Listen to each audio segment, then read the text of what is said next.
Hello दोस्तों, welcome to ICM channel. So I am से discuss करने वाले यहाँ पे तीन स्टॉक के बारे में। देखो, पहला यहाँ पे आपका होगा टाटा स्टील, और दूसरा यहाँ पे आपको होगा जोमेटो, और थर्ड यहाँ पे आपको होने वाला है अदानी पोर्ट्स। तो यार इस वीडियो को पूरा अंत तक देखना, क्योंकि यार देखो टाटा स्टील में तो यहाँ पे एक आपका ब्रेकिंग न्यूज़ आपको आते हुए दिखाई दे रहा है। तो यहाँ पे हमसे तो ये जानेंगे ही, पर साथ साथ जो जोमेटो में यहाँ पे ब्रोकर जो टारगेट दे, क्योंकि जानते हो कि जो नंबर यहाँ पे सही देखने को नहीं मिला, उसके बाद भी टारगेट है। और यहाँ पे आपका जो अदानी पोर्ट्स का जो है यहाँ पे एक अच्छी न्यूज़ है, तो उसके बारे में यहाँ पे डिस्कस करेंगे। तो अंत तक जरूर देखना, लेकिन उससे पहले इस चैनल को सब्सक्राइब कर सकते हो यार, और यार जरूर से बेल आइकन को भी ऑल पे दबा देना, जिससे सारे वीडियो की नोटिफिकेशन सबसे पहले मिल जाए। तो डिस्कस करते हैं पहले टाटा स्टील के बारे में। अब यहाँ देखोगे तो टाटा स्टील जो पिछले मार्केट डे में लगभग आपका 2.25% से ज़्यादा यहाँ पे आपको गिरावट देखने को मिला है।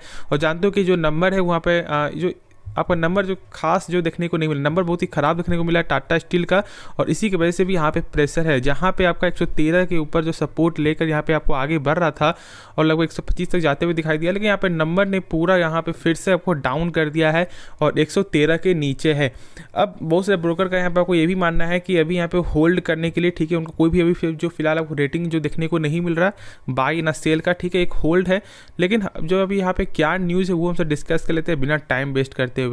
तो आप तो यहाँ पे जानते हो कि जो टाटा स्टील का, ठीक है, जो 7 कंपनी के साथ जो यहाँ पे आपको जो मर्ज जो हो रहा था, देखो पहले यहाँ पे था आपका 6 कंपनी था, ठीक है, लेकिन यहाँ पे आपको हाल में ही लगभग कंपनी ने फिर से एक आपको अनाउंस किया था कि और एक कंपनी आपको मर्ज होगी, जिसका नाम आपको था एंगल एनर्जी, ठीक है। और ये कंपनी यहाँ पे मर्ज की, टोटल लगभग आपको टाटा स्टील और 7 कंपनी और, ठीक है। तो यहाँ पे जो मर्ज हो रही है उसका यहाँ पे अभी फिलहाल जो आपको एमडी के जो जरिए यहाँ पे ये बयान आ रहा है कि जो आपका यहाँ पे 2023 और 24 यानी कि इस साल जो यहाँ पे आपको होते हुए दिखाई दे जाएगा पूरा मर्ज। अब जानते हो कि लगभग आपको जो सितंबर मंथ में 2022 में आपको ये आते हुए दिखाई दिया था कि यहाँ पे टाटा स्टील जो आपको मर्ज करेगी, लेकिन उसके बाद अभी बहुत ज़्यादा यहाँ पे टाइम लगा, कोई भी अभी तक अभी जो फैसला होते हुए दिखाई नहीं दिया था। लेकिन अब यहाँ पे पूरा आपको मालूम चल रहा है कि आपका इस साल जो है यहाँ पे ख़त्म हो जाएगा, यानी मर्ज का जो भी यहाँ पे है वो खत्म हो जाएगा। इससे कोई बड़ा इंपैक्ट नहीं पड़ेगा। बहुत से लोग यहाँ पे क्या सोच रहे हैं, क्या जब आपको मर्ज होगा तो यहाँ पे एक बड़ा गेन होते हुए दिखाई देगा? बिल्कुल भी नहीं, ऐसा मत सोचना, क्योंकि देखो टाटा स्टील जो सबसे बड़ी है, उसके बाद ही यहाँ पे आपको टाटा मेटालिक्स से TRF हो गया, ठीक है। तो इसलिए यहाँ पे कोई फ़र्क देखने को नहीं मिलेगा। हाँ, यदि आपको ऐसा होता कि जैसे कि मान लो टाटा स्टील है और यदि कोई बड़ी कंपनी जो टाटा स्टील से यदि आपको मर्ज करती तो यहाँ पे गेन होता, लेकिन ऐसा बिल्कुल नहीं है, तो फिर कोई भी फर्क आपको देखने को नहीं मिलेगा। तो अब ये सोच करके यदि आप सोच रहे कि बाई कर लेते हैं, ऐसा गलती मत करो। हाँ, एक चीज़ मैं बता दूँ कि टाटा स्टील एक अच्छी कंपनी, क्योंकि इसका फंडामेंटल बहुत ज़्यादा आपको स्ट्रॉन्ग देखने को मिलता है। बस सारा गेम यहाँ पेशेंस का है। देखो ये स्टॉक क्या है ना, यदि ये सेक्टर ही आपका ज़्यादातर यहाँ पर वोल्टाइल चलता है, तो यदि आप जब पेशेंस रख सकते हो तो फिर बाई करो, क्योंकि ये इसका चार्ट यदि मैं आपको दिखा दूं तो आप यहाँ पे देख सकते हो कि कितना अप्स एंड डाउन जो है देखने को मिलता है। तो पेशेंस चाहिए। अब जिस यहाँ पे सोचो, मान लो बहुत से लोगों ने जब यहाँ पे बाई किए होंगे इस प्राइस पे, ठीक है, और उसके बाद जब इतना जब डाउन गया तो क्या हुआ होगा, फिर यहाँ पे मान लो बाई किए होंगे, फिर इतना ज़्यादा डाउन, फिर यहाँ पे बाई, फिर यहाँ पे डाउन, फिर यहाँ पे बाई, फिर डाउन। तो ऐसे ये स्टॉक आपको चलता है। तो पेशेंस इस तरह का है, तो फिर बाई करो फॉर द लॉन्ग टर्म के लिए, वरना फिर मैं तो बोलूँगा यहाँ पे आपको अवॉइड करके चलना चाहिए, क्योंकि आप पेशेंस यहाँ पे खो दोगे और एक अच्छे स्टॉक को यहाँ पे आप लॉस में बेच दोगे, ठीक है।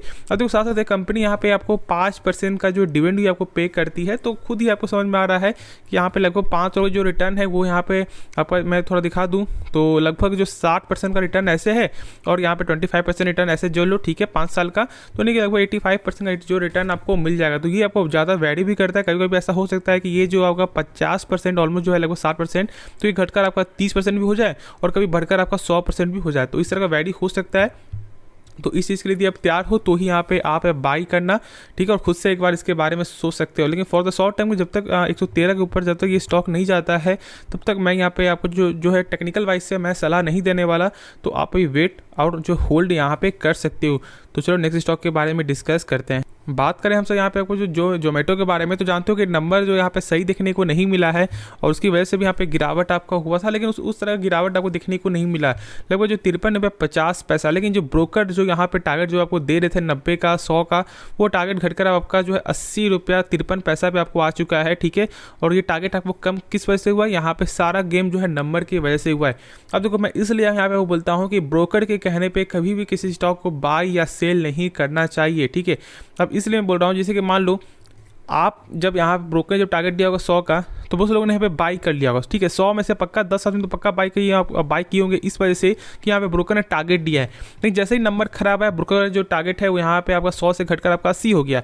तो इसलिए ऐसा यहाँ पे आप ये टारगेट देकर बाई मत करो, खुद से इस कंपनी के बारे में जानो। देखो जोमेटो का यहाँ पे सेल्स जो लगातार आपका जो इंक्रीजमेंट आपको देखने को मिल रहा है, और ये सबसे अच्छी चीज़ है। जैसे कि मान लो यदि इसका सेल्स नहीं बढ़ता, यहाँ पे लगातार प्रॉफिट लॉस में आता, तो फिर यहाँ पे आपको ये स्टॉक को कोई पूछता भी नहीं। लेकिन यहाँ पे सेल्स जो लोगों को लगातार बढ़ रहा है, तो बहुत से लोग बाई इसलिए भी किए क्योंकि बहुत से लोग जानते हैं कि इसका लॉन्ग टर्म में आपका इसका मार्केट जो यहाँ पे ग्रोथ हो सकता है। अब जो मैंने बहुत सारे वीडियो मैंने यहाँ पे आपको जो एग्जांपल दिया हुआ है कि अभी भी बहुत से लोग जो यहाँ पे बाहर जाना आपको जो प्रेफर करते हैं, ठीक है, ना कि घर में यहाँ पे बैठे बैठे सामान आपको आ जाए। लेकिन आपको लॉन्ग टर्म में यहाँ पे आपको फ्यूचर में ऐसा हो सकता है कि ज़्यादा से ज़्यादा लोग बाहर ना जाकर घर पर ही बैठे बैठे हर चीज़ यहाँ पे आपका जैसे ग्रोसरी हो गया, ठीक है, प्लस यहाँ फूड हो गया, सारा कुछ यहाँ पे आपको मंगवा सकते हैं। तो उस समय इनका मार्केट यहाँ पे ग्रो होगा, और इसलिए बहुत से लोग जोमेटो में यहाँ पे इन्वेस्ट भी किए हुए हैं। तो आपको यदि विजन है तो फॉर द लॉन्ग टर्म के लिए आप आराम से होल्ड करके चलो। लेकिन शॉर्ट टर्म के लिए मैं बाई करने की सलाह नहीं दूंगा, ठीक है। जब तक इसका आपका फंडामेंटल जब तक सही नहीं होता तब तक बाई मत करो। जिस दिन इसका फंडामेंटल आपका स्ट्रांग हो जाता है उस दिन इसका प्राइस 200 भी हो 400 भी हो कोई फर्क नहीं पड़ेगा, बाई करोगे आराम से प्रॉफिट आपको बनेगा। तो शॉर्ट टर्म के लिए यहाँ पे आपको सलाह नहीं है बाई करने का, लेकिन फॉर द लॉन्ग टर्म के लिए यदि आपका विजन है तो आप यहाँ पे आराम से होल्ड करके चलो, ठीक है, और टाइम दो। किसी भी स्टॉक को यहाँ पे बनने में समय लगता है। अब जानते हो कि इतना ज़्यादा स्टॉक करेक्शन हो चुका है, जहाँ पे स्टॉक 150 था तो अभी बहुत ज़्यादा करेक्शन आपका है इस स्टॉक में, तो टाइम लगेगा, ठीक है, लेकिन यहाँ पे समय आपको देना पड़ेगा, तभी यहाँ पे आपको पैसा निकलेगा। नहीं तो फिर यहाँ पे आपको लॉस में ही आपको प्रॉफिट बुक करना पड़ेगा। तो विजन है फ्यूचर के लिए तो होल्ड करके आपको चलना चाहिए। और जो ब्रोकर का जो टारगेट है वो मैंने बता दिया, यहाँ पे आपको 80 रुपये 53 पैसा का टारगेट यहाँ पे देखने को मिल रहा है। तो टारगेट तो सही है, लेकिन यहाँ पे जो टारगेट जो पहले जो था उसके मुकाबले यहाँ पे कम हो चुका है। तो नेक्स्ट स्टॉक के बारे में डिस्कस करते हैं। बात करें हमसे यहाँ पे आपको जो अदानी पोर्ट्स के बारे में, तो अदानी पोर्ट्स का यहाँ पे आपका क्या न्यूज़ निकल के आ रहा है, जो लगभग कल का ही न्यूज़ है, ठीक है। क्या था आपका एसएम लिस्ट से ये कंपनी आपको बाहर हो चुका है, ठीक है। जो एसएम लिस्ट में जो स्टेज 1 में था ये कंपनी वो बाहर हो चुका है। अब बहुत लोग यहाँ पे डाउट क्या होता है कि यार ये आपका एसएम होता क्या है। तो एसएम में जो है आपको वही कंपनी जाती है जहाँ पे आपको जो ऐसा लगता है कि यार ये कंपनी का आपको जो वोलेटाइल ज़्यादा है, ठीक है, यानी कि यहाँ पे अप्स एंड डाउन ज़्यादा देखने को मिल रहा है, या फिर कुछ यहाँ पे आपको जो नेगेटिव सेंटीमेंट है, तो जो आपको यहाँ पे वही कंपनी जो है आपको जाती है, ठीक है, एसएम की लिस्ट में। अब तो यहाँ पे 4 पार्ट आपको होता है, स्टेज 1, स्टेज 2, स्टेज 3, स्टेज 4। तो स्टेज 1 में 15 दिन बाद यहाँ पे सेबी चेक करेगी कि क्या आपका इस कंपनी का यहाँ पे आपको जो वोलेटाइल यहाँ पे सही हुआ या फिर नहीं हुआ, क्या आपको जो पहले से नॉर्मल हुआ या नहीं हुआ। यदि नहीं हुआ तो फिर आपको बढ़ जाएगा। यदि ज़्यादा देखने को मिलेगा तो स्टेज 2 में चला जाएगा, और जो स्टेज 2 का जो आपको होता है पीरियड वो आपका होता है 30 दिन का, यानी कि 30 दिन बाद सेबी चेक करेगी आपको। सेम उसी तरह यहाँ पे आपको जो स्टेज 3 में क्या होता है आपका 45 दिन, और आपका स्टेज 4 में आपका होता है 60 दिन। लेकिन इतना यहाँ पे बाई नहीं करना चाहिए, यानी जो 60 दिन वाले में थोड़ा वेट करना चाहिए आपको, कि ज़्यादा ही है 60 दिन। आप जो खुद आप सोच रहे हो कि सेबी 60 दिन बाद यहाँ पे चेक करेगी कि किस तरह से स्टॉक यहाँ पे चल रहा है या नहीं चल रहा है, क्या प्राइस सही है या फिर नहीं है। और इसमें लॉस क्या होता है कि आपको ये स्टॉक नहीं तो 5% बढ़ेगा, नहीं तो या 5% घटेगा, तो आपको ये तो एक फ़ायदा हो गया। लेकिन लॉस यहाँ पे यही है कि यहाँ पे T+2 डेज़ के बाद ही यहाँ पे आप बाई कर पाओगे, तो यहाँ पे सेल कर पाओगे, ठीक है।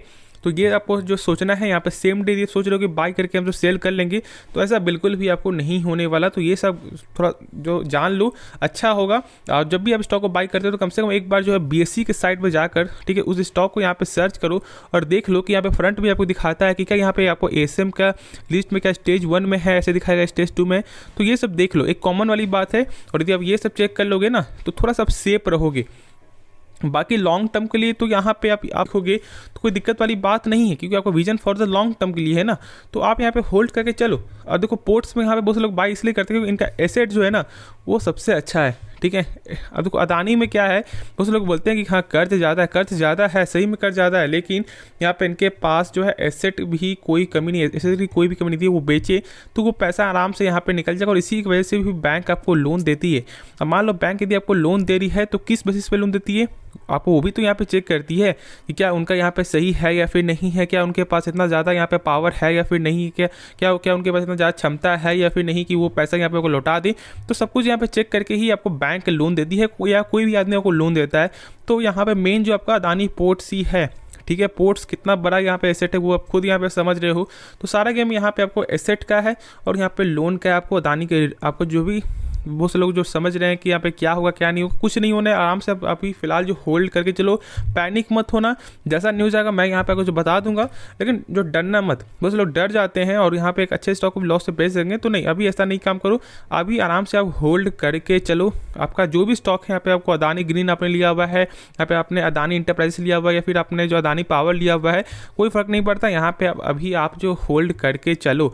और इस वीडियो में और इस स्टॉक में आपको क्या करना है, अभी भी वेट ही करना है, बाई करने से मैं भी सलाह नहीं दूंगा, होल्ड करके चलो।